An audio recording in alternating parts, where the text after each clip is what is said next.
Salut à tous, camarades et citoyens, camarades et citoyennes.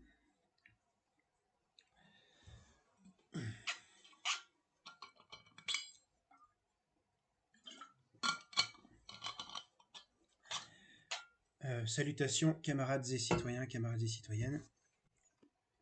Vous parler d'un fait qui a son importance, qui s'est passé assez récemment dans l'actualité, puisque il s'agit du mois dernier, la fin du mois dernier, il y a eu une réforme institutionnelle de l'Union européenne, hein, et qui impacte la souveraineté nationale. Le 22 novembre 2023. Hein, révision des traités européens qui vont vraiment à l'encontre de notre souveraineté, hein, de notre souveraineté nationale, et donc par conséquent de notre souveraineté populaire. C'est logique, hein, camarades et citoyens, camarades et citoyennes. C'était un peu annoncé, hein. Évidemment, je vous mettrai tout ça dans les sources, hein, les infos. Hein, j'ai source de viepublique.fr, de France Info et du site du Parlement européen lui-même, hein, pour vous expliquer le tout. Et pour vous annoncer un peu le parfum, vous avez tout ce qui est l'élargissement de l'Union européenne avec l'Europe à 37 qui est prévu. L'élargissement d'articles de viepublique.fr, l'élargissement de l'Union européenne vers une Europe à 37. Et ça, c'est avec tous les éléments de langage, évidemment, comme garantir la paix, la stabilité, la prospérité. Bon, ça signifie. C'est les mots très jolis pour faire accepter la libre concurrence entre travailleurs. Hein. En parlant de la construction européenne, en faisant l'éloge, comme d'habitude. En faisant l'éloge de cette arnaque antidémocratique qu'est l'Union européenne. Hein. Bon, évidemment, en nous parlant de l'Ukraine, qui s'est fait envahir par la méchante Russie en février 2022. Hein, la méchante Russie, c'est toujours l'élément de langage d'individus qui sont à la botte des Américains. Hein. On peut ne pas aimer la Russie, je le concède. Mais ce qui se passe en Ukraine, avec les milices d'extrême droite ukrainiennes, avec un gouvernement pro-américain, ultra corrompu, avec des bases de l'OTAN, ferait relativiser normalement toute position pro-ukrainienne, à moins qu'on ait des gens qui soient déjà fascistes ou pro-américains parmi les gens qui soient pro-ukrainiens. Il y a aussi des gens qui ne savent tout simplement pas ce qu'est l'Ukraine. Mais, je ferme la parenthèse. Oui, on nous parle évidemment tout l'aspect de volonté d'intégration de l'Ukraine dans cette arnaque qu'est l'Union européenne, élargissement ou approfondissement de l'Union européenne avec les pays voilà. Je vais vous citer ce passage-là. Hein. Élargissement ou approfondissement de l'Union européenne avec les pays de l'Est et les Balkans occidentaux, ce sont 10 pays qui frappent à la porte de l'UE. Ces élargissements futurs posent des questions quant à la capacité de l'UE à intégrer de nouveaux membres, sans compromettre le bon fonctionnement de ses institutions. Des conditions strictes pour entrer dans l'UE. Afin de relever les défis liés à la politique de l'élargissement, les États membres de l'UE ont défini lors du Conseil européen de Copenhague en 1993 trois critères pour les futures adhésions des États, dites critères de Copenhague. Politique, le candidat doit posséder des institutions politiques stables qui garantissent la démocratie, l'état de droit, les droits de l'homme ainsi que le respect et la protection des minorités. Ouais, la démocratie, quand tu es dans une Union européenne qui fonctionne pas de façon démocratique, bon, voilà. Économique, le candidat doit instaurer une économie de marché viable capable de faire faire face à la concurrence et au marché de l'UE. On voit le problème de ce qu'est l'Union européenne, l'économie de marché. Hein. Je dis ça pour tous les trotskistes qui seraient pour l'Union européenne ou les sociodémocrates qui prétendent défendre les travailleurs avec une Europe sociale. Que ce soit les sociodémocrates qui prétendent défendre qui prétendent que qu'on peut faire une Europe sociale, ou les trotskistes qui souhaitent les États-Unis socialistes d'Europe, ou les libertaires qui disent ah bah ça supprimera, ça sera mauvais pour pour l'État-nation, donc c'est bon, qui sont juste dans du mondialisme, voilà. Bref, je m'emporte. Institutionnel, le pays doit être capable de mettre en œuvre l'acquis communautaire, c'est-à-dire transposer l'ensemble de la législation européenne dans son droit national. Tu parles, ça s'appelle lutter contre la souveraineté, ça s'appelle nuire, ça s'appelle être contre la souveraineté des nations, le droit des nations à disposer d'eux-mêmes, vous savez. Bah, ces traités sont vraiment incompatibles avec la souveraineté nationale. Un quatrième critère a été ajouté en 2006, il s'agit de la capacité d'intégration, c'est-à-dire la capacité de l'UE à assimiler de nouveaux membres dans de bonnes conditions. Ce critère ne dépend donc pas de l'État candidat, mais de l'Union elle-même. Bon.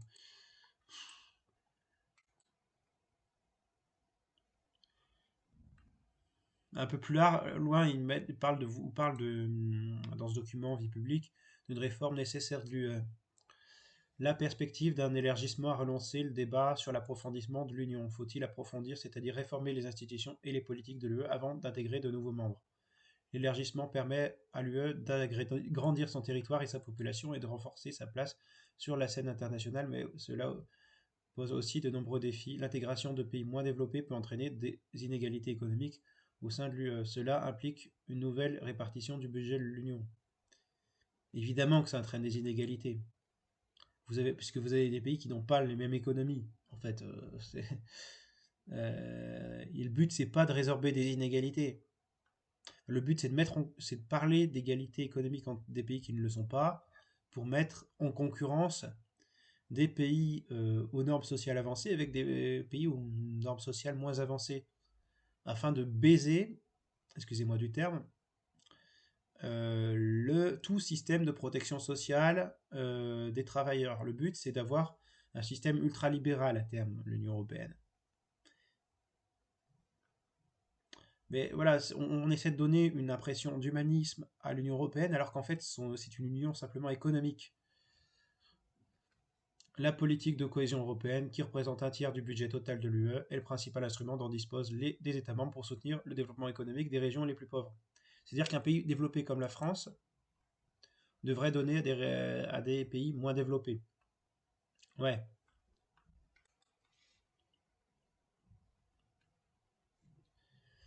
Ouais, déjà, est-ce que les populations seraient pour, hein, la France a beau avoir développé pas mal le système de protection sociale, on n'est pas encore au socialisme et elle n'a pas des ressources infinies. Je veux bien qu'on puisse aider d'autres pays, mais il faudrait déjà qu'on puisse s'aider nous-mêmes. Hein. Et si c'est en plus une union qui défend le libre marché, qui tente parler de solidarité, c'est quand même un peu du foutage de gueule. C'est l'application du principe de solidarité. Foutez-vous pas de notre gueule, vous êtes pour le libre marché. Les nouveaux membres peuvent bénéficier de ce fonds de cohésion qui représente une charge pour les États les plus riches qui contribuent davantage au budget communautaire. Une redistribution impliquerait également une baisse des moyens financiers pour les États membres qui dépendent du fonds de cohésion. Ah ouais. J'aimerais aussi savoir quoi l'argent va servir. Pour renforcer l'État, l'appareil d'État, c'est-à-dire l'État au niveau social, éducation, santé, ou l'appareil d'État pour réprimer les populations pauvres qui se rébelleraient contre leur État ou contre l'Union européenne parce qu'ils n'ont pas de quoi bouffer. L'élargissement accroît également la complexité institutionnelle de l'UE, rendant parfois plus difficile la prise de décision et la mise en œuvre de réformes. La règle de l'unanimité appliquée notamment par le Conseil européen dans des domaines sensibles tels que la fiscalité ou la politique étrangère donne un droit de veto à chacun des États membres. Cette contrainte de l'unanimité entraîne des blocages et des lenteurs dans les décisions européennes et risque de paralyser une union élargie à de nouveaux États. Ben oui, ben oui, parce que ces États n'ont pas les mêmes intérêts.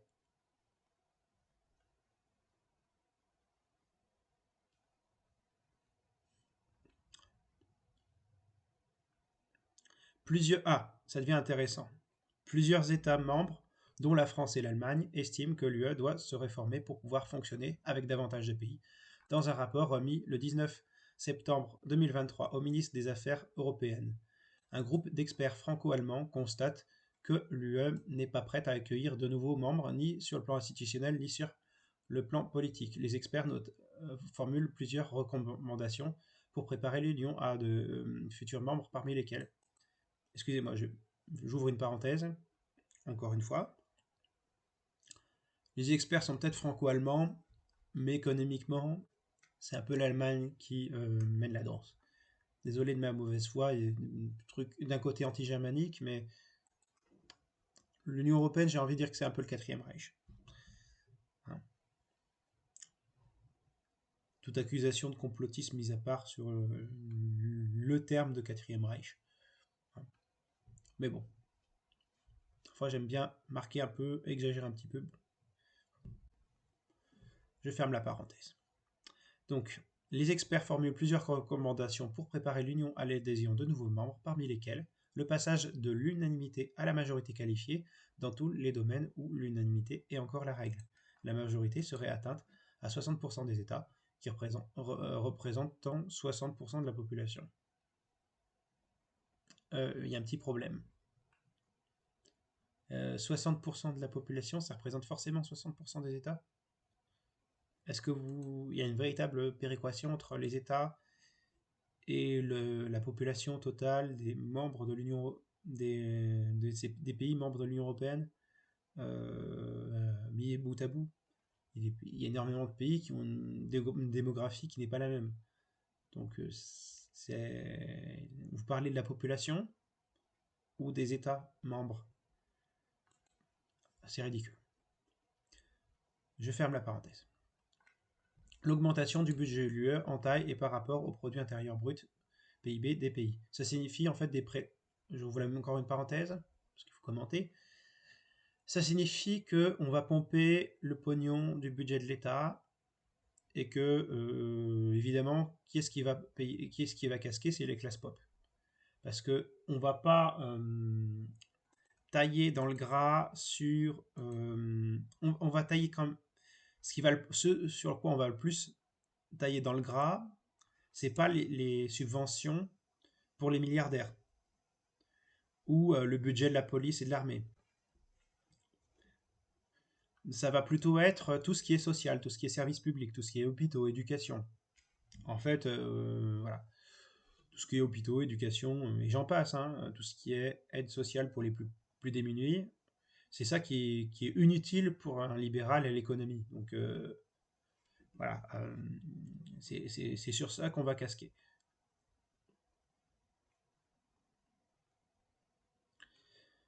Bon, je ferme la parenthèse. La préservation de autre point, la préservation de l'état de droit en simplifiant les procédures pour sanctionner les États qui ne respectent pas les valeurs fondamentales en raison des atteintes à l'état de droit observées dans certains États membres. L'UE doit se prémunir contre toute dérive future. Alors, en fait, on n'a pas tous le même droit dans chacune des nations, hein, je précise. Hein.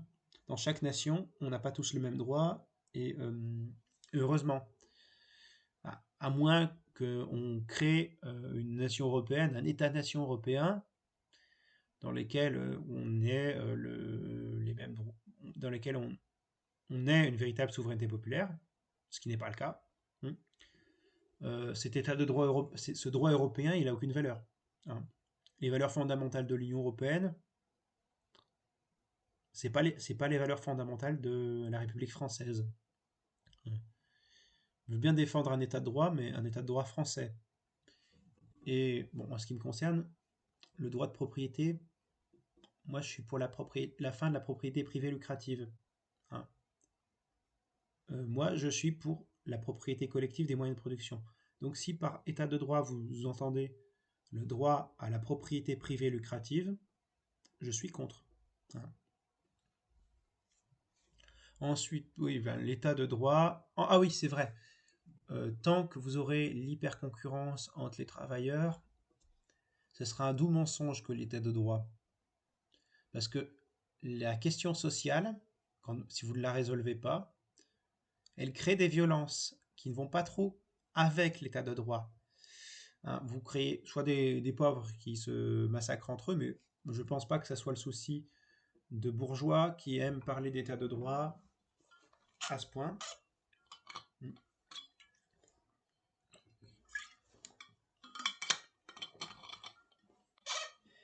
Ou que ça soit des manifestants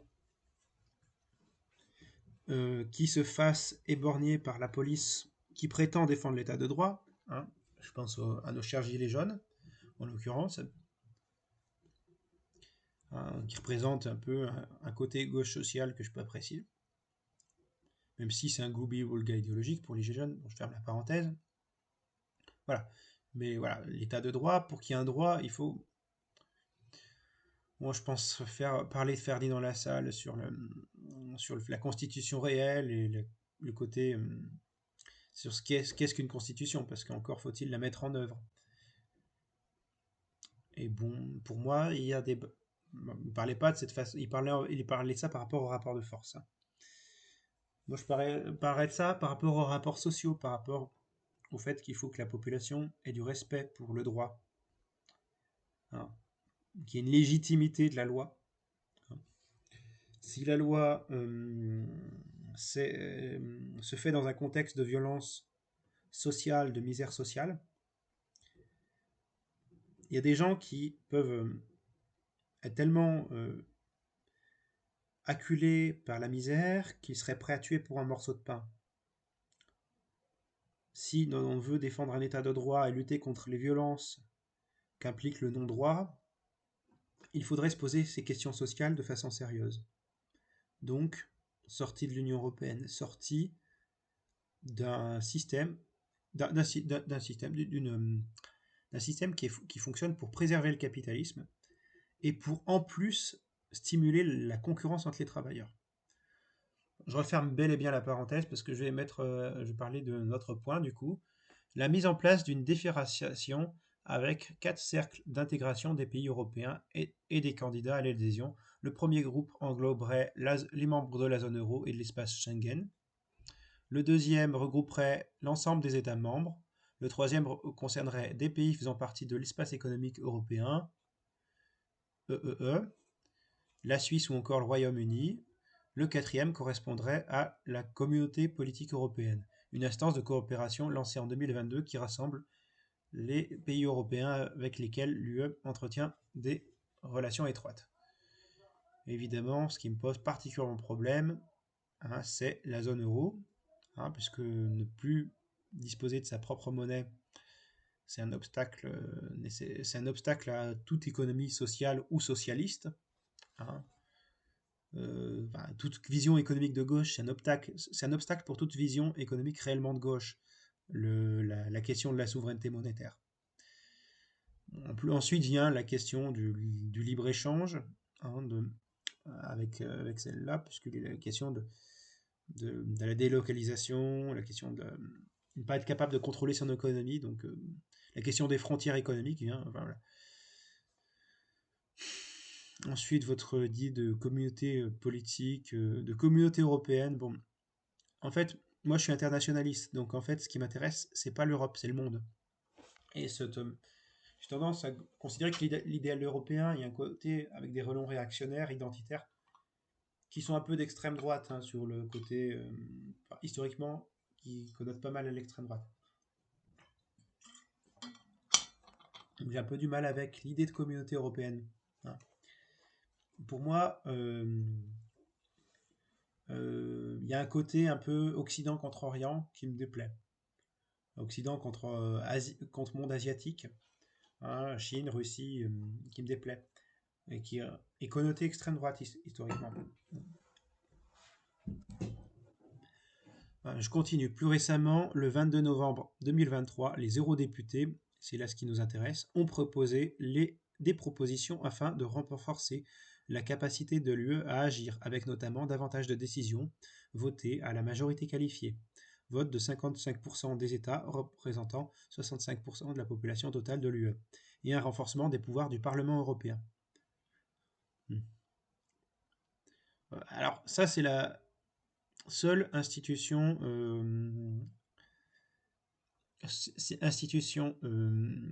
qui est élue démocratiquement, hein, dans l'Union européenne, le Parlement européen. L'inconvénient, c'est que peu de gens se considèrent comme européens en tant que citoyens. Au sein de, je parle par exemple pour la France, hein, peu de Français se considèrent citoyens européens. Ils savent très bien que ça n'a pas été fait pour eux, hein. Et ils n'y croient pas. Ils ont raison de ne pas y croire, parce que c'est une arnaque. Le Parlement européen a que très peu de pouvoir, un pouvoir consultatif. Et l'essentiel de l'intérêt d'avoir des eurodéputés, c'est que ceux-ci gagnent pas mal d'argent. En fait, que c'est une manne financière, hein. Pour un parti, l'intérêt essentiel d'avoir des eurodéputés, c'est le pognon, clairement. Hein, c'est qu'ils sont assez grassement payés. Hein, ils sont là pour faire joli, hein, le Parlement européen. Ils veulent renforcer le pouvoir du Parlement européen, il faudra voir dans quelles conditions ça se fait. Parce qu'il y a quand même la Commission, le Conseil européen, le Conseil des ministres, c'est un enchevêtrement extrêmement complexe, hein, et qui n'est pas fait pour des raisons, pas fait pour être démocratique. C'est voilà, je continue. Dans un discours prononcé au Forum stratégique du Bled en Slovénie en août 2023, le président du Conseil européen, Charles Michel, a affirmé la nécessité de l'UE de renforcer ses liens pour devenir plus puissante, pour relever le défi de l'élargissement, en précisant que l'Europe devait être prête d'ici 2030. Bon, je vous ai partiellement lu cet article, parce que l'histoire de l'Union européenne, c'était pas vraiment le fond du problème, hein. Avec toute la propagande qu'il y a autour, voilà, sur le fait que c'est joli, l'Union européenne, c'est une horreur, en réalité, dans ce qu'elle est réellement. Et du coup, je vais vous parler du fond. Hein, je vais vous parler de ce qui a réellement été adopté, donc du coup, qui vient du site du Parlement européen, ce qui a vraiment été adopté en termes de texte par le Parlement européen le 22 novembre 2023 à Strasbourg. Hein. Voilà. Donc, résolution du Parlement européen du 22 novembre 2023 sur les projets du Parlement européen pendant la révision des traités.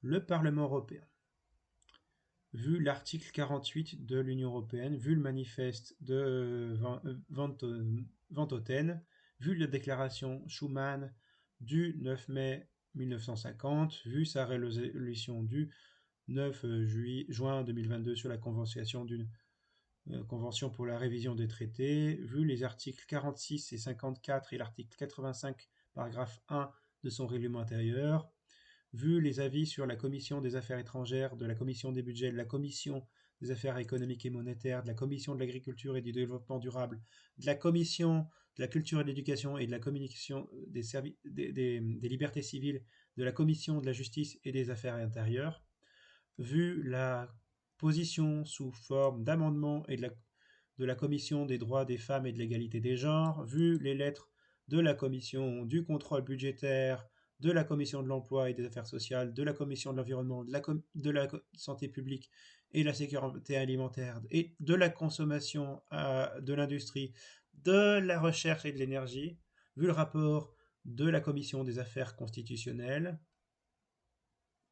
considérant que la version actuelle des traités est entrée en vigueur le 1er décembre 2009 et que depuis lors l'Union européenne est confrontée à des défis sans précédent et à de multiples crises, en particulier la guerre d'agression menée par la Russie contre l'Ukraine, considérant que la révision des traités est nécessaire non pas en tant que fin en soi, mais dans l'intérêt de tous les citoyens de l'Union, étant donné qu'elle vise à remodeler l'Union de manière à accroître sa capacité à agir, ainsi que sa légitimité démocratique et son obligation de rendre compte.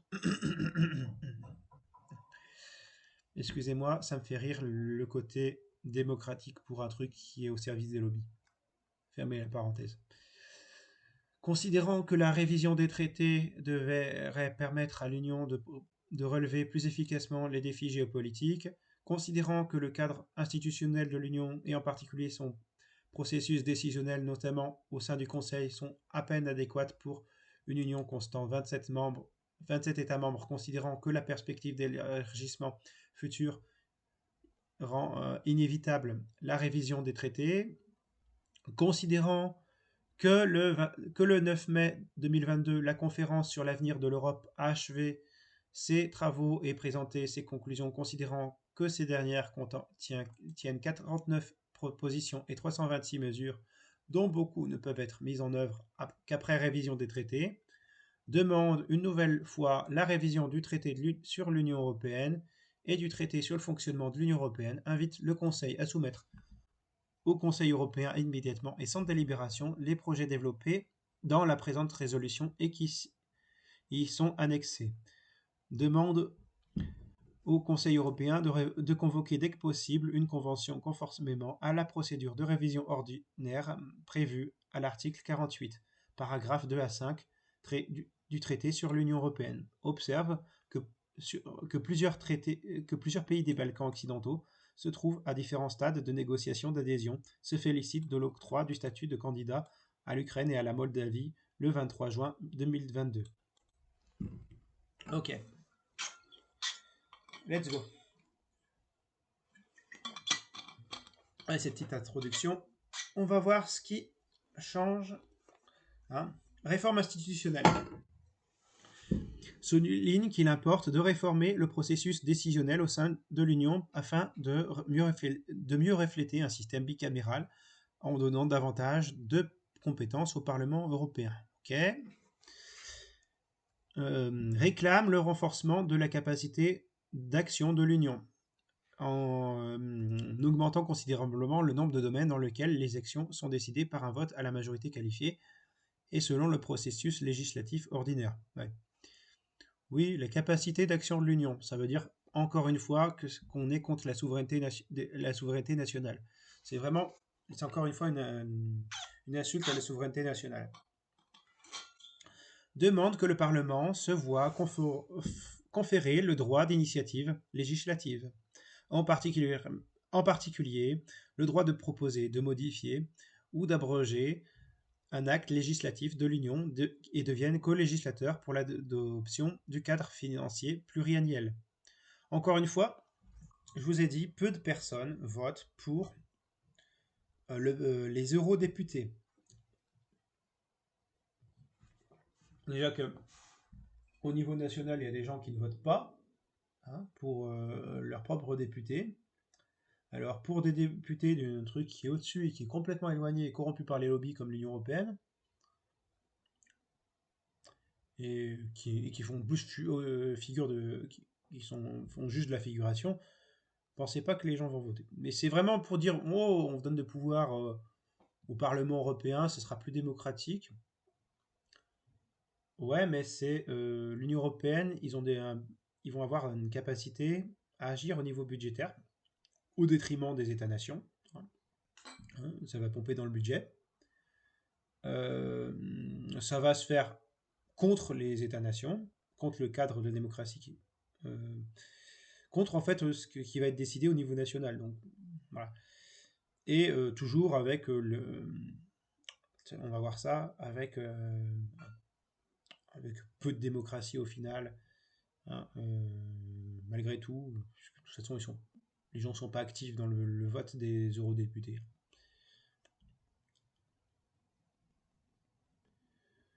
souhaite l'inversion des rôles du Conseil et du Parlement dans la nomination et la confirmation du président de la Commission afin de refléter plus précisément les résultats des élections européennes, propose de permettre au président de la Commission de choisir les commissaires en fonction des préférences politiques, tout en garantissant l'équilibre géographique et démographique, demande que la Commission européenne soit renommée exécutif européen. Ouais, alors on vous parle de... ouais.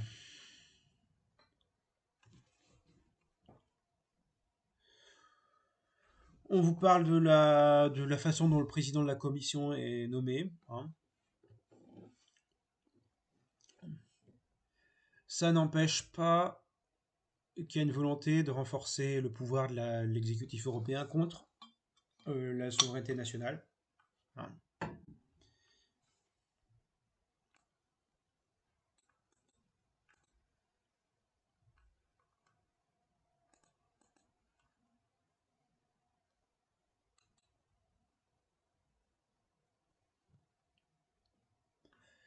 Alors, si vous voulez, la Commission européenne est nommée par le Conseil européen jusqu'alors, qui représente les États membres. Ouais.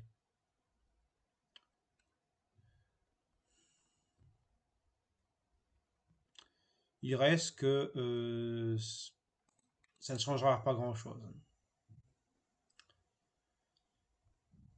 Ils sont nommés par le Conseil européen et approuvés par le Parlement européen. Bon. Ouais, est-ce que bon, ça ne change pas grand-chose.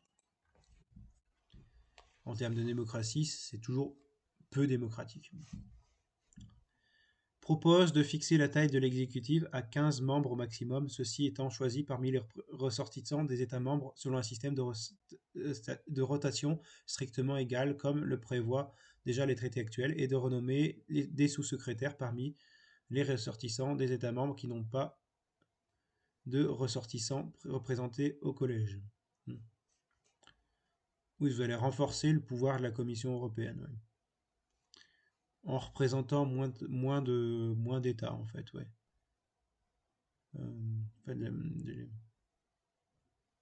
Représentant moins de...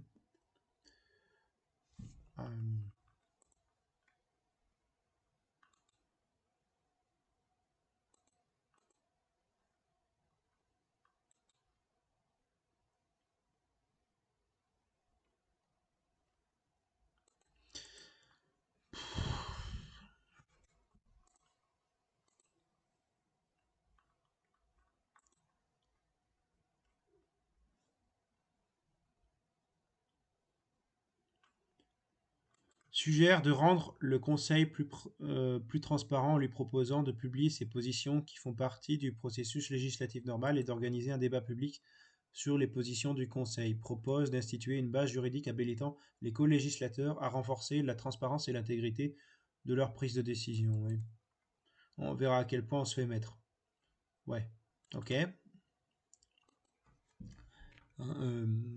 Ça change rien au fait que c'est antidémocratique. Le fonctionnement de ce conseil.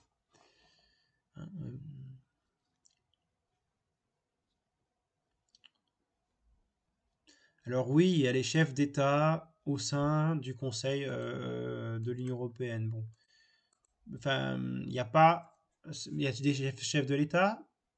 Encore, encore faut-il qu'ils représentent bien le pays. Ça, c'est une autre question, hein. Alors oui, ils représentent peut-être mieux le pays que s'ils n'étaient pas élus, hein, s'ils étaient nommés, hein, les chefs d'État, mais bon, ça c'est autre chose. Mais, comment dire,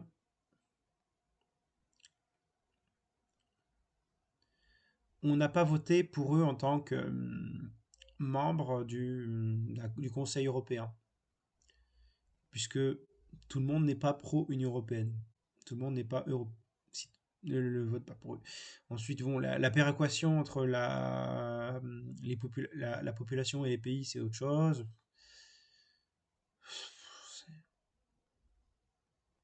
C'est n'importe quoi. Puis, base juridique pour renforcer la transparence et l'intégrité de leur prise de décision.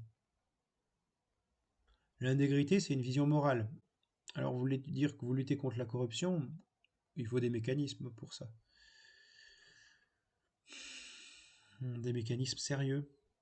Elle a été faite au service, elle a été faite au service du capital, hein. Elle n'a pas pour fonction d'être contre la corruption, l'Union européenne. Il faut arrêter de dire n'importe quoi, hein. C'est comme les discours, tous les discours sur moraliser le capitalisme, c'est à côté de la plaque. Je reprends. Demande à la Convention non seulement d'examiner les projets développés dans la présente résolution et qui y sont annexés, mais aussi de revoir la répartition des sujets entre le traité sur l'Union européenne et le traité sur le fonctionnement de l'Union européenne afin de remédier à la difficulté de modifier le droit de l'Union. Demande que la Convention examine les domaines d'action dans lesquels les structures de l'Union pourraient rendre cette dernière plus efficace. Ouais. Je me méfie quand des libéraux nous parlent d'efficacité. Souvent, ça sent les entreprises sont plus efficaces que les États, ou il faut être souple avec les entreprises, il faut être souple avec le marché. C'est toujours ce genre d'arnaque. Ferme la parenthèse. Propose que la composition du Parlement européen devienne une compétence du Parlement, sous réserve de l'approbation du Conseil. Ouais.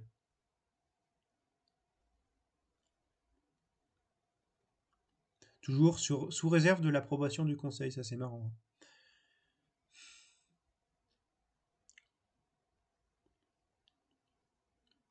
Suggère de renforcer le rôle des partenaires sociaux lors de la préparation de toute initiative dans le domaine de politique sociale, économique et en matière d'emploi.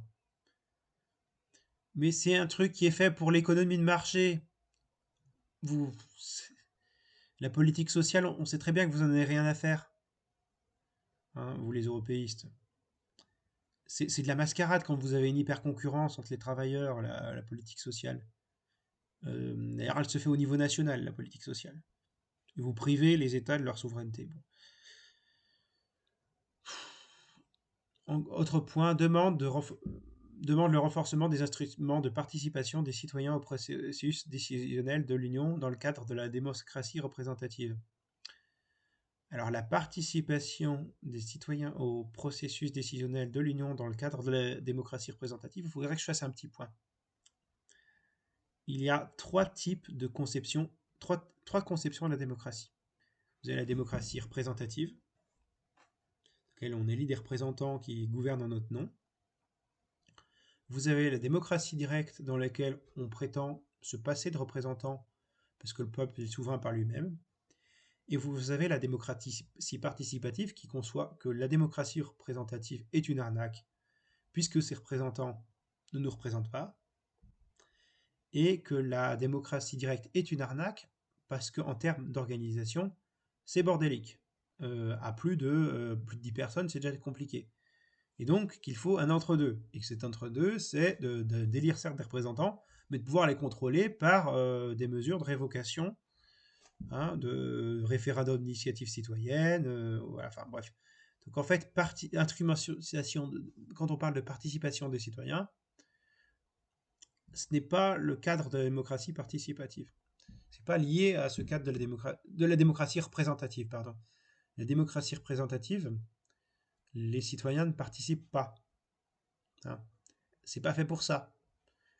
Les citoyens ferment leur gueule dans la démocratie représentative parce qu'ils ont élu des représentants et ils attendent les prochaines élections. La participation des citoyens, c'est dans le cadre d'une démocratie participative, dans laquelle, en fait, ils ont des contre-pouvoirs qui leur permettent de lutter contre les abus de la démocratie représentative, sans tomber dans le niveau de désorganisation de la démocratie directe. Ouais. Fermez la parenthèse, parce que c'est un peu du foutage de gueule. Compétences, hein, on y est. Propose de conférer à l'Union européenne une compétence exclusive en matière d'environnement, de biodiversité et de négociation sur le changement climatique. Le libéralisme est anti-écologique. Arrêtez de foutre de notre gueule, en fait, si vous voulez. Voilà, le libre-échange, ce n'est pas très écolo. Ensuite, ce que certains libéraux proposent, c'est la décroissance, c'est-à-dire justifier les délocalisations au nom de la décroissance, dire qu'il faut flinguer le productivisme, donc désindustrialiser, ce qui signifie que certains pays vont s'industrialiser, eux, et qu'on va importer leurs marchandises. Ce qui n'est pas très écologique en termes de coût du transport, plus de normes pour des pays moins développés. Bon, c'est de l'arnaque, c'est l'éco-capitalisme. Surtout si c'est de l'éco-capitalisme libéral. C'est encore plus ridicule. Suggère d'établir des compétences partagées sur les questions de santé publique ainsi que de protection et d'amélioration de la santé humaine, en particulier en ce qui concerne les menaces transfrontières pour la santé, la protection civile, l'industrie et l'éducation, surtout lorsqu'il s'agit de questions transnationales telles que la reconnaissance mutuelle des diplômes, des grades, des compétences et des qualifications. Comme je le dis, ça met en concurrence les services publics. Donc ça menace les services publics de votre pays, en fait, si vous êtes dans l'Union européenne. C'est moyen de les flinguer, de les ouvrir à la concurrence et au privé, c'est ridicule. Quant à la question des frontières, l'espace Schengen propose la libre circulation, qui a la libre circulation des biens et des personnes, vous savez, le cadre libéral. Alors, en soi, c'est une désastre absolu pour les marchandises. Pour ce qui est des hommes, dans la libre circulation humaine, elle est problématique parce que ces hommes vendent leur force de travail dans le cadre du capitalisme. Donc, le travail humain est une marchandise. Il y a aussi ce problème-là. Et bon, bref, sans compter qu'il y a une marchandisation de la santé, ce qui est dégueulasse. Bon. Je passe sur maintenant. Propose de développer davantage les compétences partagées de l'Union dans le domaine de l'énergie, des affaires étrangères, de la sécurité extérieure et de la défense, de la politique aux frontières extérieures dans l'espace de liberté, de sécurité et de justice, et des infrastructures transfrontalières. Oui, en fait, nous inféoder aux États-Unis, puisque c'est les États-Unis qui pilotent un peu le truc, il n'y a qu'à voir le problème du TAFTA, des traités de libre-échange avec les États-Unis. On a eu aussi avec le Canada, la CETA. Vous savez, ce qui met en concurrence, ce qui au niveau du bœuf par exemple, met en concurrence les agriculteurs français avec des Canadiens qui respectent même pas les mêmes normes sanitaires, environnementales, sociales, enfin bon, bref.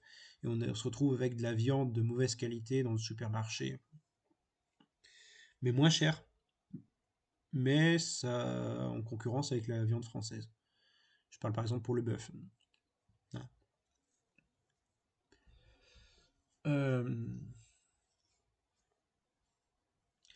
Souveraineté énergétique, la souveraineté pour la question de la souveraineté, je la pose aussi pour le problème énergétique. Quand on voit le foutage de gueule qui se fait au niveau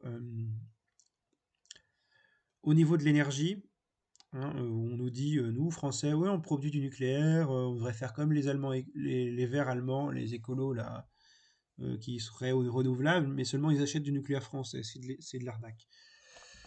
Moi, je suis faut toujours, de mon point de vue, il faut toujours nationaliser l'énergie. Au moins, voilà. Et là, c'est pas mon point de vue le plus radical. Donc, ouvrir à la concurrence européenne.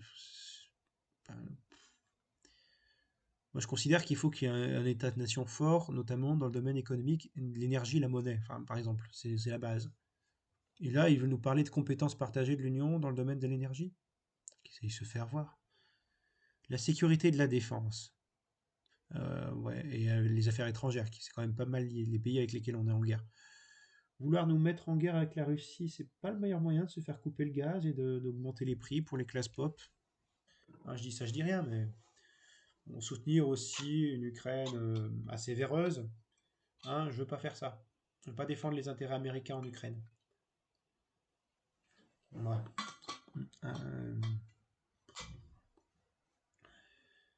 sécurité et de justice, ça revient encore sur les questions de s'aligner sur le droit européen.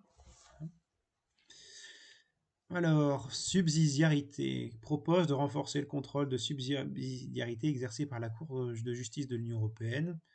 Si après dénommée Cour de justice demande que les parlements nationaux tiennent compte de l'avis des parlements régionaux des pouvoirs législatifs lorsqu'ils rédigent des avis motivés sur les projets législatifs, propose de prolonger le délai pour la procédure de carton jaune à 12 semaines.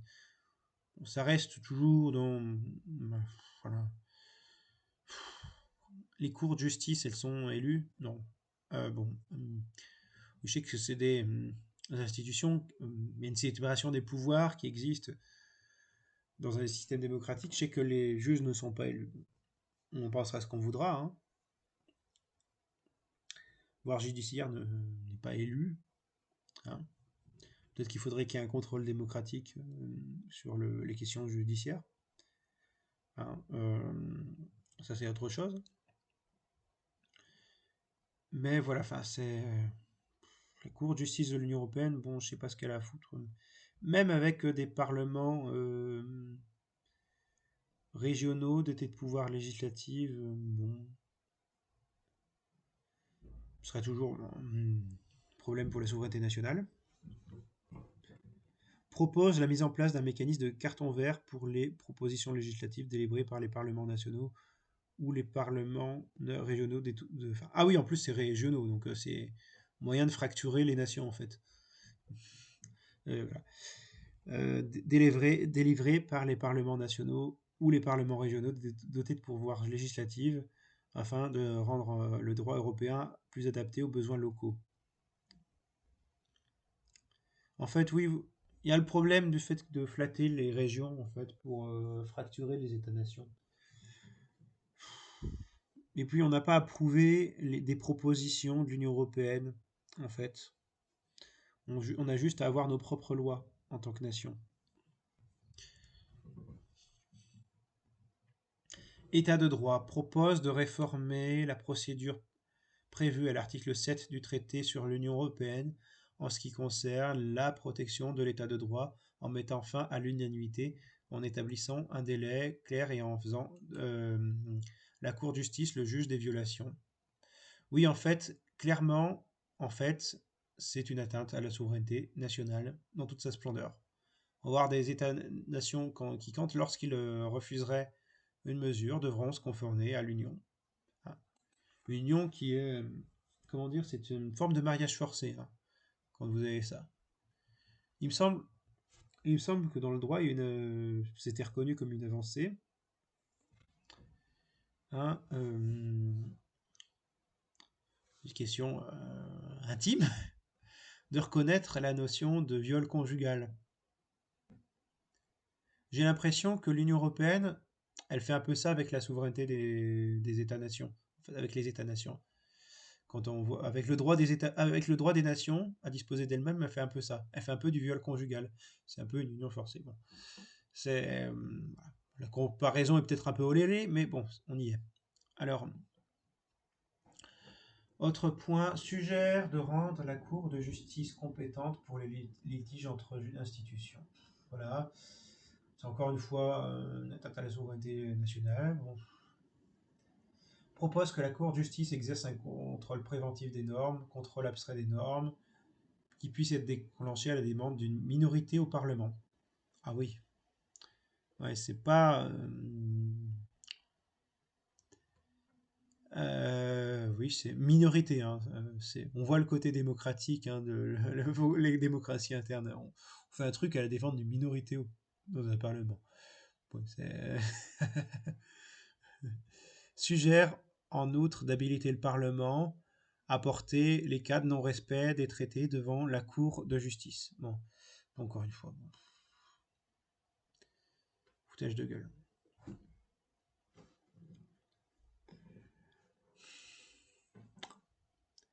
Politique étrangère de sécurité et de défense demande une nouvelle fois que les décisions relatives aux sanctions, aux mesures provisoires dans le cadre du processus d'élargissement et les autres décisions de politique étrangère soient prises à la majorité qualifiée.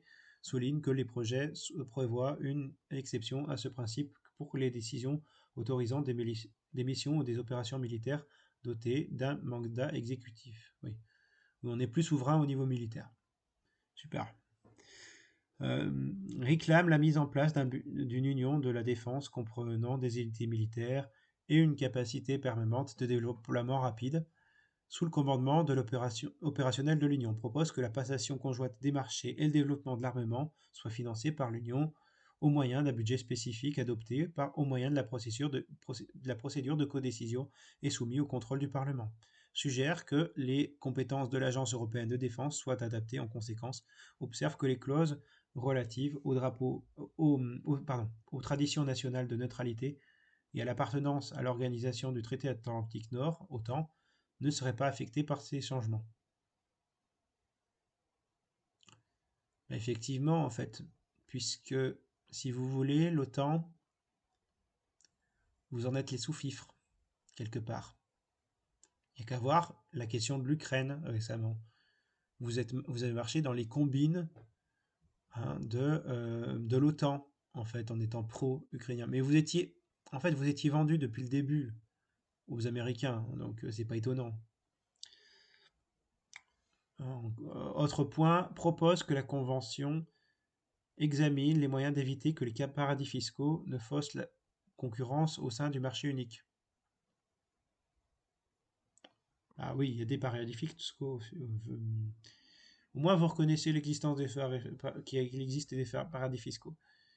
Quant à la concurrence libre et non faussée au sein du marché unique, en fait, la concurrence libre et non faussée, c'est une arnaque, puisque la concurrence est forcément faussée. Il n'y a pas de règles équitables au sein du capitalisme libéral. Déjà que dans le capitalisme, il n'y a pas d'équité. Alors dans le libéralisme, qui est son expansion la plus folle, il ne peut pas y avoir de règlement. Puisqu'en fait, c'est dérégulé par définition le libéralisme. C'est dérégulé au niveau des frontières, au niveau du libre-échange, de la concurrence. Voilà, tout est là-dedans. Enfin, en fait, le libéralisme, si vous voulez, c'est le renard capitaliste qui est libre dans le poulailler prolétarien. Donc c'est pas équitable par définition. Vous répercutez ça au niveau du rapport entre États-nations, c'est encore pire. Là, on va aller au point suivant. Un marché unique, économie et budget demande que des mesures soient prises pour garantir que les États membres investissent dans la réalisation des objectifs européens en matière économique, sociale, environnementale et de sécurité. Propose de supprimer l'article 122 du traité sur le fonctionnement de l'Union européenne et de le remplacer par une clause d'urgence reformulée qui prévoit un contrôle parlementaire complet à l'article 222 du traité sur le fonctionnement de l'Union européenne. Et encore une fois. Les objectifs européens en matière économique, sociale, environnementale et de sécurité. À votre avis, qu'est-ce que ça défend? Les objectifs sociaux, ils ne sont pas positifs, ils sont négatifs, puisque derrière, il y a des intérêts, il y a des objectifs économiques libéraux. Autre point, insiste sur le fait que les quatre libertés du marché intérieur doivent être appliquées de la même manière par tous les États membres et par les institutions de l'Union. Et ben voilà, les libertés du marché intérieur. Ils ont été francs, le libéralisme. Vous assumez comme libéraux. C'est bien de le reconnaître. Voilà. Vous êtes des FDP, de libéraux, libre concurrence, j'imagine, libre-échange, ce genre de choses en fait. En fait, tout ce qui est fait contre les droits des travailleurs. Politique sociale et marché du travail demande une nouvelle fois qu'un protocole sur le progrès social soit annexé au traité. Mais comme en fait vous êtes pour les libertés économiques du capital, c'est juste de la mascarade ces trucs sur le social. Éducation invite l'Union à élaborer des objectifs et des normes communs pour une éducation qui promeut les valeurs démocratiques et l'état de droit, ainsi que les compétences dans le domaine numérique et économique, demande en outre à l'Union de promouvoir la coopération et la cohérence entre les systèmes éducatifs tout en protégeant les traditions culturelles et la diversité régionale. Donc, je m'en fous de la diversité régionale. Déjà, ils parlent souvent des régions plus que des nations, ces gens-là. Ensuite, comment dire, les valeurs démocratiques et l'état de droit, vous ajustez bien ainsi que les compétences dans le domaine économique et numérique. En fait, ce que vous entendez par démocratie, c'est la démocratie libérale. C'est une démocratie qui, dans son état de droit, respecterait en fait les droits, plus que les droits des citoyens, respecterait les droits du marché. Le droit à la propriété privée, sous-entendu propriété privée lucrative. Donc c'est un enrobage démocratique avec un fond antidémocratique qui est celui du libéralisme. C'est celui de faire primer les intérêts marchands devant ceux des citoyens. Voilà. C'est des pseudo-valeurs démocratiques, puisque en fait c'est des valeurs de la démocratie libérale, celle de la liberté du marché, plus que des citoyens. Donc c'est de l'arnaque. Autre point, demande à l'Union européenne d'élaborer des normes communes en matière de formation professionnelle afin d'accroître la mobilité des travailleurs. Propose que l'Union vise à protéger et à promouvoir l'accès à la scolarité gratuite et universelle, la liberté académique, institutionnelle, individuelle et les droits de l'homme, ainsi que tels que définis dans la charte des fondamentaux de l'Union européenne. Bon, en fait, j'ai fait une vidéo là-dessus sur les droits de l'homme.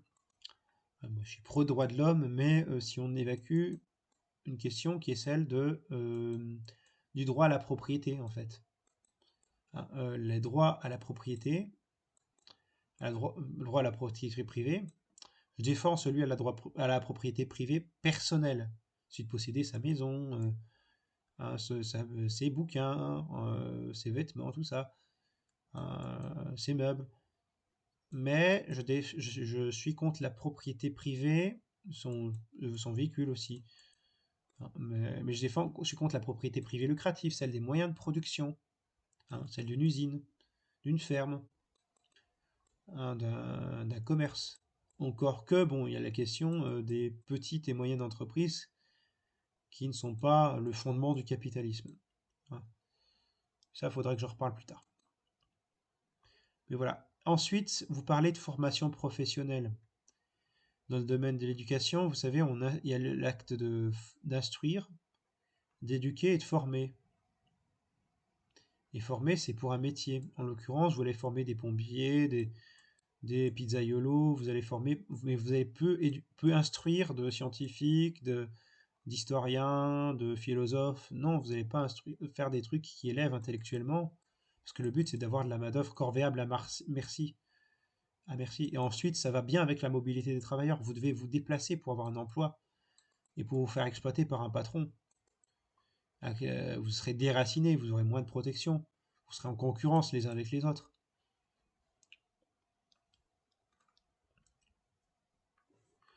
Autre point, commerce et investissement suggère que la promotion des valeurs démocratiques, de la bonne gouvernance, des droits de l'homme et de la durabilité, ainsi que des investissements étrangers, la protection des investissements et la sécurité économique relèvent de la politique commerciale commune. Propose que les négociations commerciales soient ouvertes par le Parlement européen et le Conseil sur recommandation de la Commission, suggère de mettre en place un mécanisme permanent de filtrage des investissements directs étrangers. Oui, étrangers à l'Union européenne. Oui, en fait, l'Union européenne peut être contrôlée, ce qui est extérieur à l'Union européenne, mais ça, c'est fait toujours pour promouvoir quand même le libre-échange entre États et empêcher l'interventionnisme économique, la souveraineté économique des États, donc toute politique réellement interventionniste, sociale. Le truc, la promotion des valeurs démocratiques, ça a bon dos quand il s'agit de vendre du libéralisme. Tout comme les droits de l'homme. Liberté, droit de l'homme, droit à la propriété privée. Hein, la protection des investissements, oui, c'est ça, oui.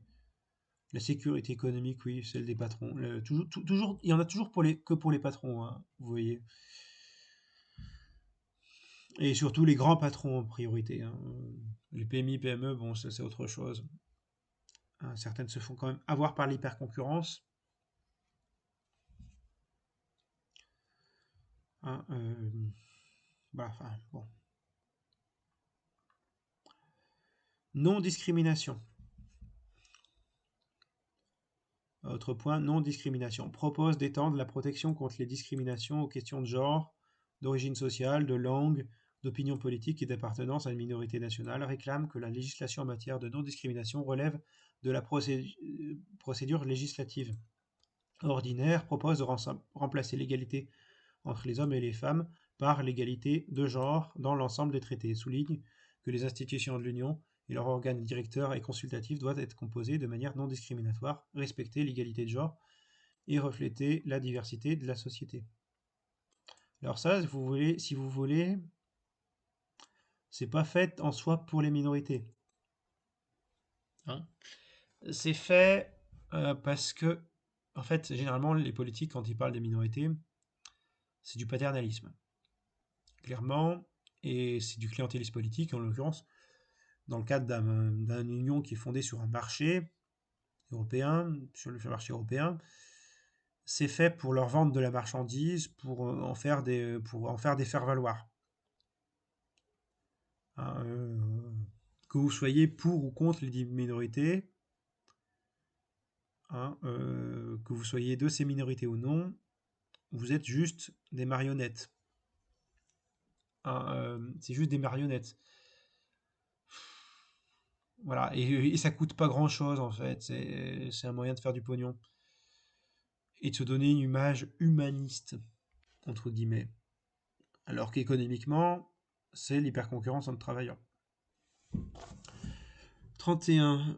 Oui, je veux l'article 31. Point suivant. Réclame l'inclusion dans le traité de protection supplémentaire pour les minorités nationales et les langues régionales et minoritaires de l'Union.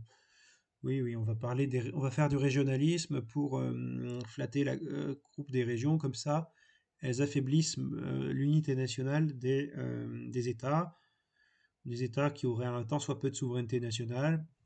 Ça a toujours bon d'eux pour briser les États en interne.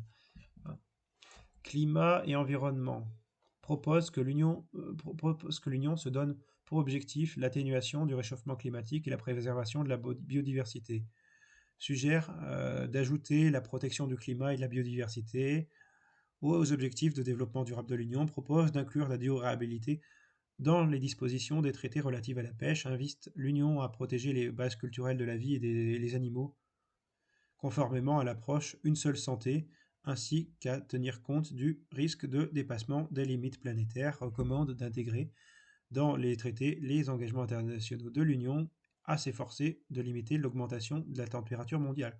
Encore une fois, il y a le problème de l'arnaque de la décroissance avec la désindustrialisation, la volonté d'empêcher, relocaliser l'économie, tout l'arnaque aussi de l'éco-capitalisme, éco-libéralisme, donc encore pire, parce que le libéralisme est le capitalisme le plus étendu, ah, je rappelle.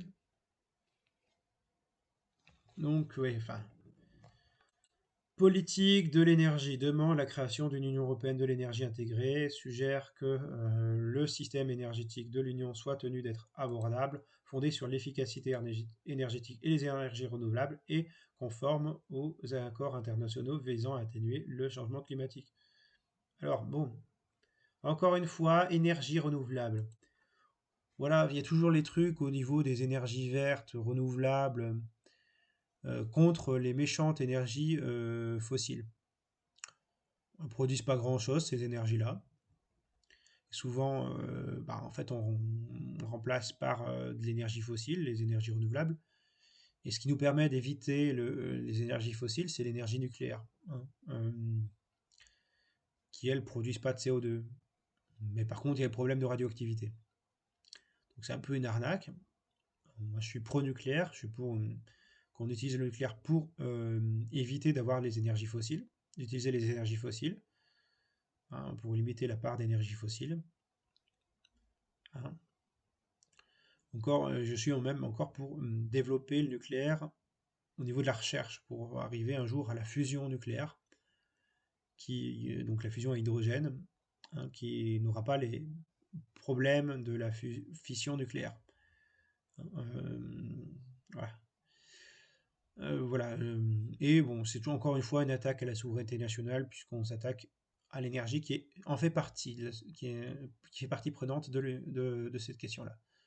Espace de liberté, de sécurité et de justice propose qu'Europol se voit conférer des compétences supplémentaires soumises au contrôle parlementaire, suggère d'ajouter les violences sexistes et la criminalité environnementale au domaine de criminalité relevant de l'article 83, paragraphe 1 du traité sur le fonctionnement de l'Union européenne, criminalité de l'Union, demande que le fonctionnement du parquet européen soit réglementé par la procédure législative ordinaire. Oui, oui, c'est-à-dire encore une attaque à la souveraineté nationale sur le plan du droit et des ministères des Affaires intérieures, des questions des affaires intérieures, des affaires de justice, hein, de sécurité, encore une fois. Oui, on saccage le droit, on s'occupe de... Voilà. En fait, l'appareil d'État français, qui est déjà pas entre les mains du prolétariat, on n'a pas de dictature du prolétariat, il n'est même plus entre les mains de la nation, il est entre les mains de l'Union européenne qui est ultralibérale. Super. Migration exige que des normes communes pour les visas de longue durée et les titres de séjour afin de prévenir la vente et les abus en matière de citoyenneté et de résidence. Propose que la politique commune de l'Union en matière d'immigration soit renforcée par l'adoption de mesures appropriées et nécessaires pour garantir la surveillance, la sécurisation et le contrôle efficace des frontières extérieures de l'Union. Recommande que la politique migratoire de l'Union tienne compte de la stabilité économique et sociale des États membres, de la capacité à répondre aux besoins de la main-d'œuvre du marché unique, de la gestion efficace des migrations et du traitement équitable des ressortissants du pays tiers. Vous voyez comment sont vus les migrants, en fait. C'est de la main-d'œuvre du marché unique. Voilà, c'est de la chair à profit, en fait, les migrants, clairement pour l'Union européenne. La capacité à répondre aux besoins du main-d'œuvre du marché unique pour les migrations.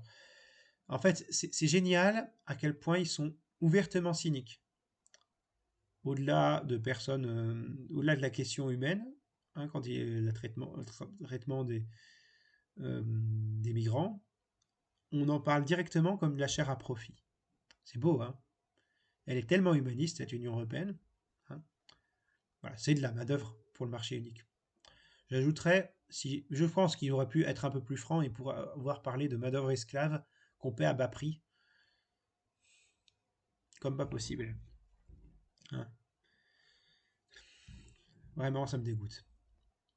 Santé suggère que l'Union fixe des indicateurs communs pour les systèmes de santé, propose que l'Union prenne des mesures pour la notification rapide, la surveillance et le contrôle des menaces transfrontières graves pour la santé, en particulier en cas de pandémie, sans empêcher les États membres de maintenir ou d'adopter des mesures de protection renforcées lorsque celles-ci s'avèrent indispensables. Ouais.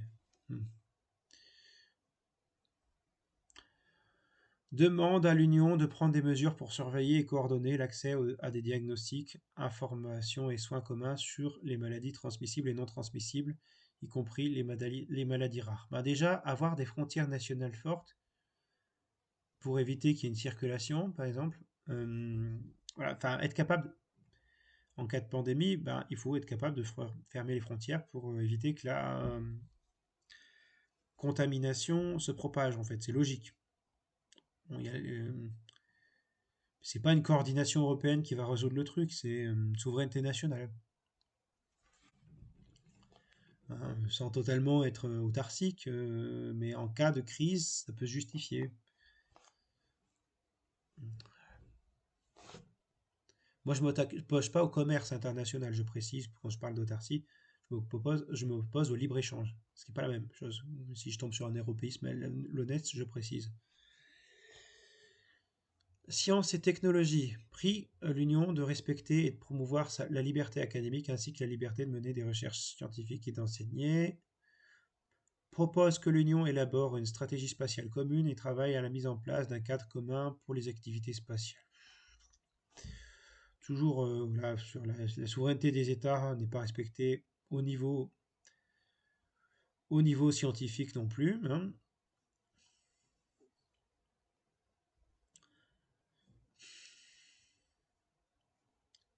Affaiblir les États au bénéfice du marché. Voilà. C'est toujours ça, hein, même au niveau scientifique et technologique. Bon. Disposition finale affirme une nouvelle fois que des représentants des partenaires sociaux de l'Union, du Comité économique et social européen, du Comité des régions, de la Banque centrale européenne, de la société civile de l'Union et des pays candidats devraient être invités en qualité d'observateurs à la Convention. Ouais. On parle des régions, hein, euro-région. Hein. Banque centrale européenne, ça révèle quand même pas mal que on n'a pas notre souveraineté monétaire en tant qu'État-nation. Point suivant, demande que toutes les propositions de modification des traités qui figurent en annexe soient débattues dans le cadre de la Convention. Ok. Point suivant, adopte les projets tendant à la révision des traités figurant en annexe et les soumet au Conseil conformément à l'article 48, paragraphe 2 du traité de l'Union européenne. Un autre point, charge sa présidente de transmettre la présente résolution ainsi que les projets tendant à la révision des traités qui sont annexés au Conseil de la Commission ainsi qu'au Parlement et au gouvernement des États membres. Ouais.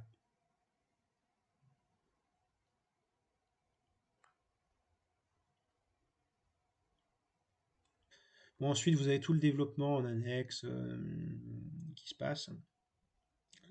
Sur les annexes à la résolution, des projets tendant à la révision des traités. Hein. Là, je vais passer directement à un autre article, du coup, qui synthétise un peu, parce que c'est l'article de France Info.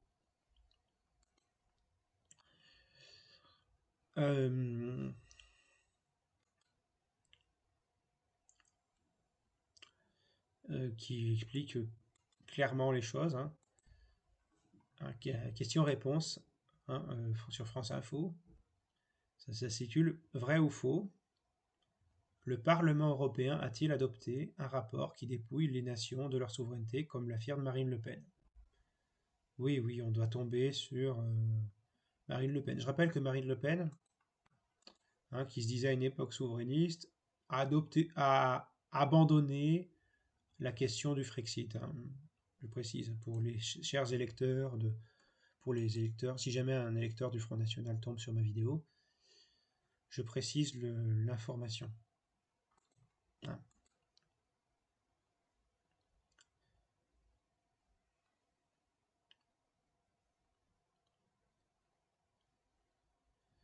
Un projet de révision des traités européens a été approuvé par les députés, par les députés européens mercredi 22 novembre. Marine Le Pen du Rassemblement national estime qu'il menace la souveraineté des États membres en augmentant les compétences de l'Union européenne. Basiquement, je lui donnerai pas tort. Même si Marine Le Pen n'est pas de mon bord politique, hein,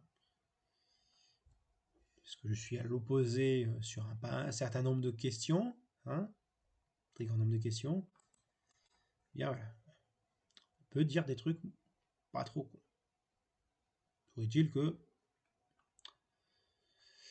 nous sommes en désaccord total sur de nombreux points. Et moi, hein, idéologiquement, voilà. Alors, je ferme la parenthèse.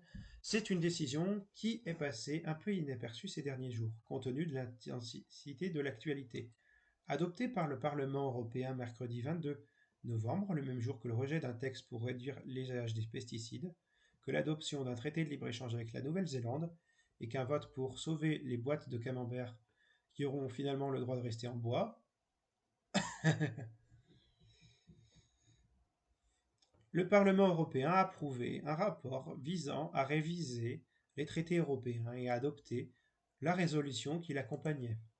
Rapport dénoncé par la chef de file du Rassemblement national sur France Inter, jeudi 23 novembre. Selon elle, ce rapport dépouille en réalité les nations de l'intégrité quasiment de leur souveraineté. Il transformerait Ursula von der Leyen en présidente de la Commission, en présidente de l'Union européenne. Les commissaires ne seraient plus choisis par les États, mais par soi-disant président. Il s'attribue les pouvoirs en matière de santé, en matière de fiscalité, en matière d'immigration et j'en passe. C'est inévitablement inadmissible, vrai ou faux. Vous vous doutez bien que je suis souverainiste pour des raisons différentes d'un souverainiste de droite. Un souverainiste de droite serait omnibulé par les questions d'immigration. Moi, je suis souverainiste pour des raisons économiques. Hein, précise.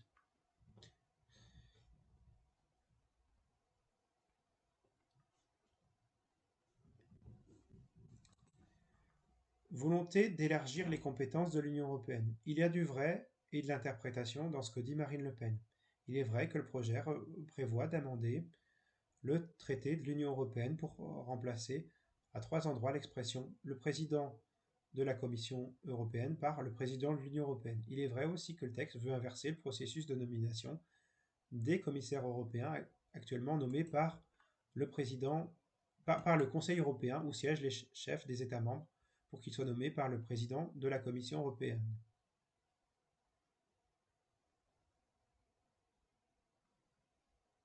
Oui, oui, ils veulent nommer. Je me suis sûrement mal exprimé sur le prochain,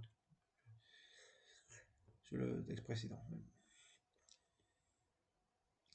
Il est vrai également que le projet souhaite l'élargissement des compétences de l'Union européenne dans certains domaines. Néanmoins, mis à part l'environnement, la biodiversité et les négociations sur le changement climatique, pour lesquelles le rapport propose de conférer une compétence exclusive à l'UE, les autres élargissements de compétences ne seront pas présentés comme une attribution de ces compétences, mais comme un partage avec les États membres. Le rapport suggère d'établir des compétences partagées sur les questions de santé publique ainsi que de protection et d'amélioration de la santé humaine, en particulier en ce qui concerne les menaces transfrontalières pour la santé, la protection civile, l'industrie et l'éducation, surtout lorsqu'il s'agit de questions transfrontalières telles que la reconnaissance mutuelle des diplômes, des grades, des compétences et des qualifications. De même, il propose de développer davantage les compétences partagées de l'Union dans les domaines de l'énergie, des affaires étrangères, de la sécurité extérieure et de la défense, de la politique aux frontières extérieures, dans l'espace de liberté, de sécurité et de justice et des infrastructures transfrontalières. Seulement, bon, ce que vous voyez pas, c'est que déjà c'est trop. Ce que certains ne voient pas, c'est que déjà c'est trop les compétences partagées, hein, que ça empiète déjà sur la souveraineté nationale. Ensuite, la question écologique est pas mal liée aux questions économiques, hein. Et quand on parle d'écologie pour parler de décroissance, ça touche l'industrie. Quand on parle de santé, ça peut toucher à l'industrie pharmaceutique. Donc, vous savez, il y a des choses qui se croisent en termes de sujets. Il y a des sujets qui sont liés les uns aux autres. Et, et c'est quand même pas mal lié, en fait, si vous voulez, ces compétences de souveraineté entre elles. Donc, vous voyez l'arnaque? Voilà. Les souverainistes et l'extrême droite européenne inquiets. Oui, bon, déjà, je fais une petite parenthèse, le titre souverainiste et l'extrême droite inquiet, voilà. Il y a des souverainistes de droite et des souverainistes de gauche, c'est vrai. Mais voilà. Il y a un peu le côté, il risque d'y avoir des gens qui risquent d'assimiler les souverainistes et l'extrême droite, alors qu'il existe des souverainistes de gauche de type République souveraine, PRCF, PARDEM. Voilà. Bon, je continue. Est-ce que cela dépouillerait les nations de leur souveraineté pour autant? C'est une question d'interprétation et de positionnement politique. Pour les souverainistes et les partis d'extrême droite, chaque renforcement des pouvoirs de l'Union européenne est par définition une atteinte à la souveraineté des États membres. Entre parenthèses, ils ont raison, parce que c'est une atteinte à la souveraineté des États membres. L'Union européenne est contraire à la souveraineté nationale. C'est un fait. Je recommence, du coup. Je continue.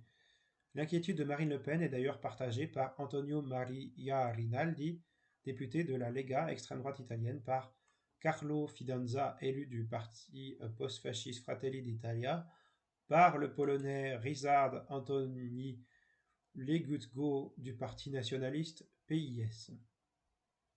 Au-delà des points que la députée française a cités, il voit aussi d'un mauvais œil la volonté d'abandonner les votes à l'unanimité au sein du Conseil européen pour prendre plus de positions avec une majorité qualifiée, c'est-à-dire avec le soutien d'au moins 15 des 27 États membres, à condition qu'ils représentent au moins 65% de la population de l'UE. Parenthèse, l'Union européenne, peu de gens se sentent concernés par la citoyenneté européenne. Alors comment voulez-vous que ça soit représentatif de la population de l'UE, Bougredane, j'ai envie de dire. Fermez la parenthèse. Cela permettrait de court-circuiter les oppositions au moment de prendre des décisions. Par exemple, cela aurait pu permettre de débloquer des fonds pour l'Ukraine depuis le début de sa guerre avec la Russie, alors que la Hongrie de Viktor Orban s'y opposait.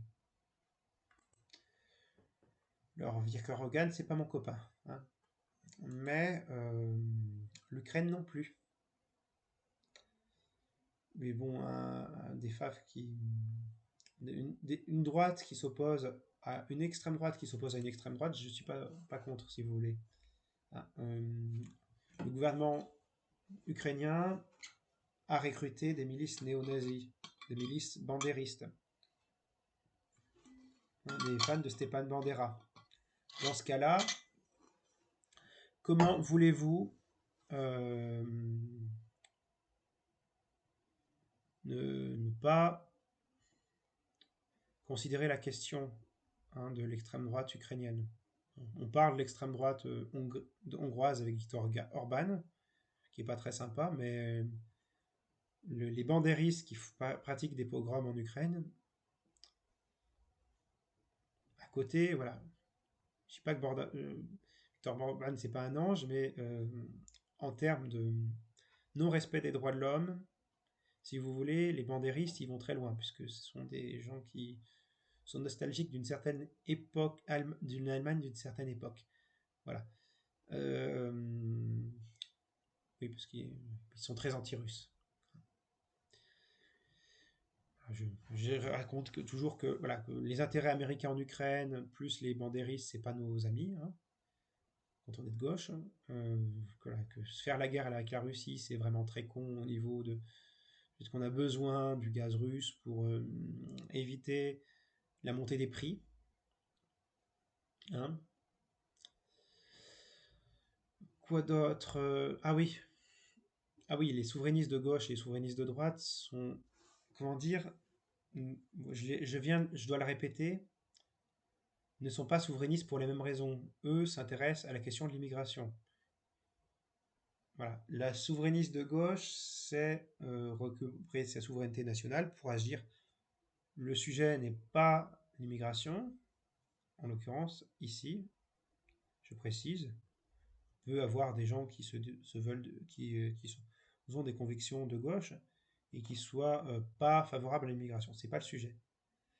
Mais les souverainistes de gauche, leur but, c'est de lutter contre le libéralisme, contre le libre-échange, et donc c'est d'une souveraineté économique des États, pour éviter ce que Marx appelle le cosmopolitisme de la marchandise.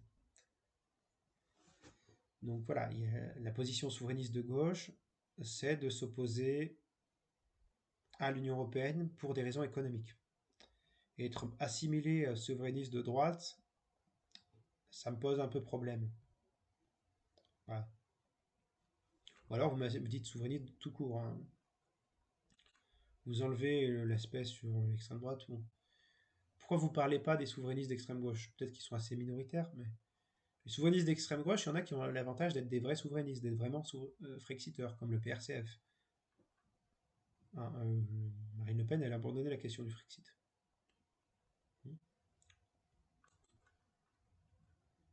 Je continue. Union européenne plus forte pour ceux qui veulent réviser les traités. Au contraire, pour ceux qui sont favorables au texte, qui ont une vision plus intégrationniste de l'Europe, la levée des blocages peut être une bonne nouvelle pour une Europe plus réactive, plus coordonnée. À leurs yeux, 3 ans après le début de la pandémie de Covid, avoir une politique de santé commune peut avoir du sens, par exemple.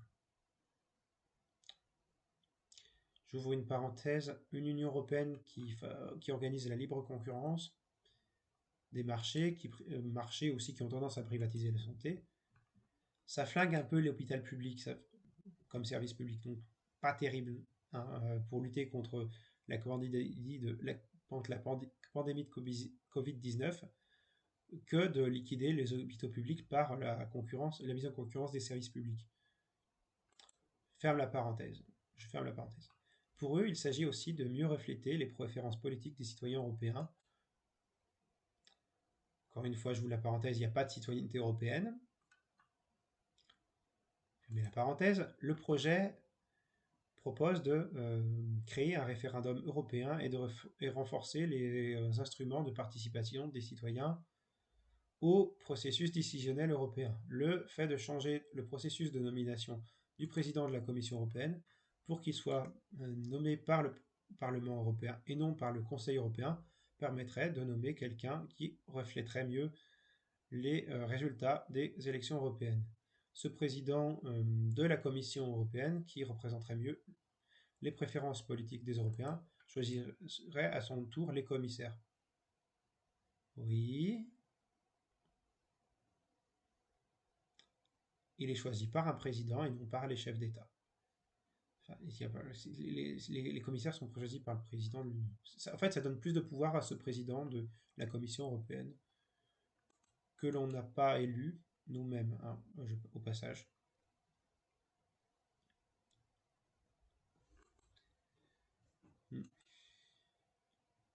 Les modifications apportées au traité rendront la démocratie européenne plus forte et plus résiliente, assure Daniel Freund, député européen allemand écologiste.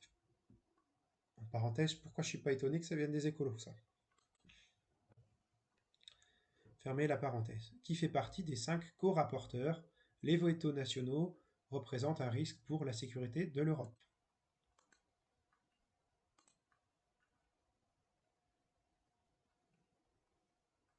Nous devons y mettre fin. L'UE doit se concentrer davantage, être capable d'agir davantage et devenir plus responsable sur le plan démocratique. Renchérit le co-rapporteur Sven Simon, eurodéputé démocrate chrétien allemand. Ouvrez la parenthèse. Pourquoi je ne suis pas étonné qu'il soit allemand et qu'il soit chrétien-démocrate? Ça profite bien aux intérêts économiques de la bourgeoisie allemande, l'Union européenne. Quant aux démocrates chrétiens, ils ont toujours été libéraux, quelque peu libéraux sur certains points et très anticommunistes. Hein. Comme les Verts d'ailleurs, hein. Comme les écolos, comme la petite bourgeoisie écolo. Fermez la parenthèse. On a ce qu'on appelle des gens qui sont voilà, centre-droit, centre-gauche, qui sont très anticommunistes. Et les démocrates chrétiens et les écolos en font partie. Refermez la parenthèse encore une fois. Nous voulons que les voix des électeurs désignent qui devient président de la commission et décide de son programme. Nos propositions de réforme créent une union de la défense grâce à des marchés publics conjoints, promeuvent l'indépendance énergétique européenne et renforcent l'état de droit. Bon, ils ne seront pas publics, ces marchés, parce que, si vous voulez, on affaiblit les États, hein, on affaiblit les États-nations. Et personne ne se sent concerné par l'Union européenne et tous les lobbies qui la contrôlent.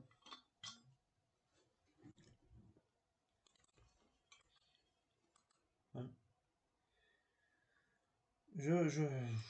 Point suivant. Encore un long parcours avant une éventuelle réforme des traités européens. Le rapport a été approuvé par 305 voix pour 276 voix contre et 29 abstentions. La résolution qui l'accompagnait a été votée par 291 voix pour, 274 voix contre et 44 abstentions. Une courte majorité. Le texte fait l'unanimité dans le groupe centriste Renew, dans lequel sont représentés les partis de la majorité présidentielle française, Renaissance, Modem, Horizon, etc. À l'extrême gauche et chez les écologistes, il est rejeté d'un bloc par la droite nationaliste et l'extrême droite. En revanche, il divise les socialistes et la droite conservatrice. Alors l'extrême gauche du Parlement européen, c'est pas l'extrême gauche du Parlement au niveau national, au niveau français en l'occurrence. Je dis français parce que je suis français, donc je connais mieux le cas de mon pays que celui d'autres pays. Pas une défiance vis-à-vis de celui d'autres pays, je précise. Je suis internationaliste, tout de même.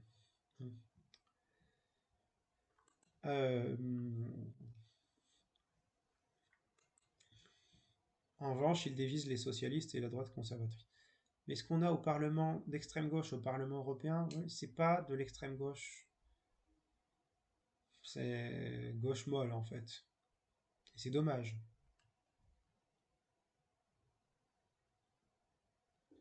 Voilà, enfin. Le PGE, le parti de la gauche européenne,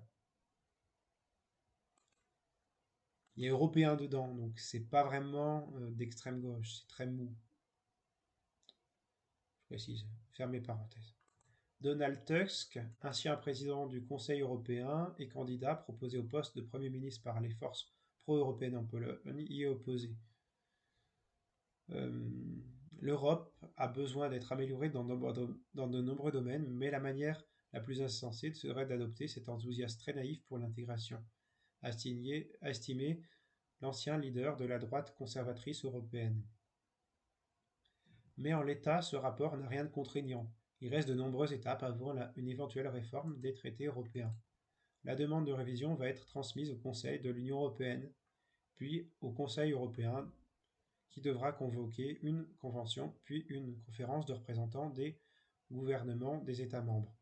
Les représentants des 27 pays européens devront donc tous valider puis ratifier la révision des traités européens. Et ce n'est pas certain que les États dirigés par des souverainistes acceptent d'augmenter les compétences de l'Union européenne. Il arrive que seulement 2 tiers des pays ratifient les révisions. Dans ce cas, il est impossible que les demandes ne s'appliquent pas aux tiers restants. Il est possible que les amendements ne s'appliquent pas aux tiers restants. Encore heureux. Ouais. Après, ce qu'on a comme souverainiste, ça fait peine à voir. On a des gens qui se disent souverainistes, qui parlent d'Europe des nations parce qu'ils veulent pas du Frexit. Il faut sortir de cette saloperie d'Union européenne. Sortir de l'UE. Moi je le dis, il faut sortir de l'UE, de l'euro et de l'OTAN. C'est la seule condition pour sortir du capitalisme. Bon. Bref. On voit tous ces problèmes-là. Ah. On voit que chaque fois, l'Union européenne, elle essaie de grappiller sur la souveraineté des États-nations. Hein. Le capitalisme a tendance à son extension, de toute façon, à vouloir cannibaliser les États, quand bien même ces États le serveraient. Hein. Le fait que ces États puissent faire une politique sociale, faire 2-3 trucs pour les travailleurs, c'est déjà trop pour la bourgeoisie. Donc, elle va chercher à affaiblir les États et à les remplacer, soit par leur domination directe, je pense c'est un peu le projet, soit par des institutions supranationales qui videraient les États de tout pouvoir et qui en feraient des instruments au service des pires lobbies capitalistes. Lobby capitaliste, il parlait des minorités qui utiliseraient les minorités, qui pourraient les jeter comme des mouchoirs, afin de promouvoir de la marchandise quelconque. Parce que c'est ça le but de l'Union européenne, c'est la marchandise. que ce soit avec des progressistes ou des conservateurs, les capitalistes trouvaient toujours les moyens de leur faire vendre quelque chose. Alors les conservateurs, c'est assez facile d'en faire des capitalistes, hein. Vous leur pointez les méchants rouges, si vous voulez, hein, et insister sur le côté très réactionnaire du conservatisme, très antimatérialiste, tout ça. Les progressistes, ça a été notre paire de manches, mais ils y sont arrivés en les transformant en progressistes libérales, donc en réactionnaires, en important un peu le modèle américain, libéral communautaire, libéral identitaire, pour fracturer à la fois la lutte des classes et vendre la nouvelle marchandise. Oui, voilà, enfin, l'Union européenne, c'est vraiment un truc à combattre pour tout vous dire. Ils vont toujours de plus en plus vouloir nous manger quelque part. L'UE, l'Union européenne, hein, l'euro, l'OTAN, vous lui donnez le bras, vous lui donnez le doigt, hein, il vous mange la main, ils vous prennent le bras. Enfin, vous lui donnez, si vous voulez, les capitalistes, les libéraux, l'Union européenne, vous leur donnez ça, ils vous prennent ça. Parce que la loi du capital, c'est la loi de l'extension, de la concurrence, de la recherche du profit pour le profit. Voilà. Et ça incarne ça, l'Union européenne. Il n'y a aucune valeur humaniste. Bon. Voilà. Bon, j'espère que vous avez aimé cette vidéo, camarades et citoyens. N'hésitez pas à vous abonner, à, à mettre des j'aime, tout ça, à vous intéresser à la chaîne, à en parler autour de vous. Et surtout, je vous souhaite de prendre bien soin de vous, camarades et citoyens, camarades et citoyennes, parce qu'on en aura besoin. Sur ce, longue vie et prospérité. Oui. Raison, égalité, camarades, nous vaincrons. Désolé pour ceux qui ont la ref. Longue vie et prospérité. Ouais, mais raison, égalité, camarades, nous vaincrons. Moi, je l'espère. Voilà. La vidéo était un peu longue, mais c'était nécessaire. Salutations, les amis. Voilà.